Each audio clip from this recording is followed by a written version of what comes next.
Ces filles avaient saupoudré leur repas d'une mystérieuse poudre, convaincues d'avoir trouvé le secret d'une beauté éclatante. Elles croyaient toucher la perfection, sans imaginer que leur soif de briller venait d'ouvrir une porte qu'elles ne pourraient jamais refermer.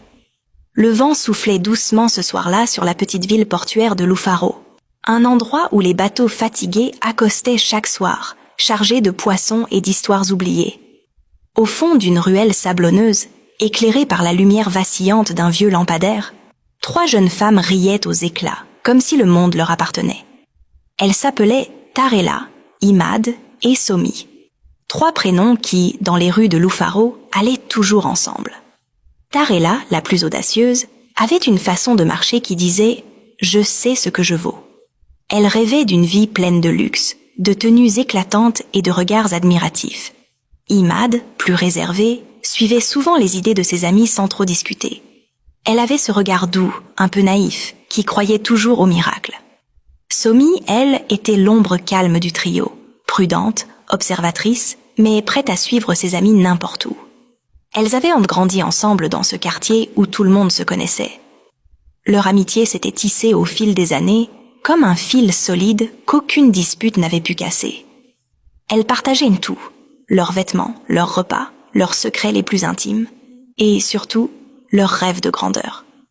Chaque soir, après leur petit boulot mal payé, elles s'asseyaient sur le vieux pont qui surplombait le port, les pieds balançant dans le vide, et parlaient de ce que serait leur vraie vie.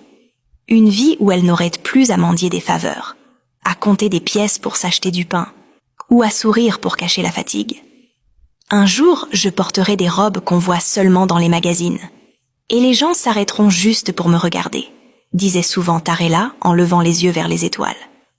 Un jour, répétait Imad dans un souffle doux, comme une prière qu'elle n'osait pas vraiment croire.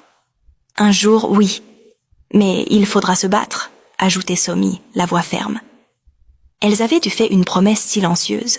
Quoi qu'il arrive, elles resteraient ensemble, comme 3 doigts d'une même main. Mais la vie avait d'autres plans pour elles. Lorsque les factures commencèrent à s'empiler, lorsque les petits boulots ne suffirent plus, lorsque les regards des voisins se firent plus lourds que les mots, une évidence s'imposa à elles. Lufaro était trop petit pour leurs rêves. Et un soir, sans trop réfléchir, Tarela lança les mots qui allaient tout changer. On part à Dumaya City, c'est là-bas que tout commence.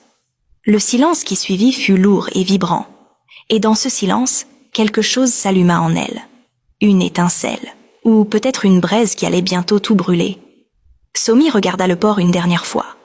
Imad essuya une larme discrète.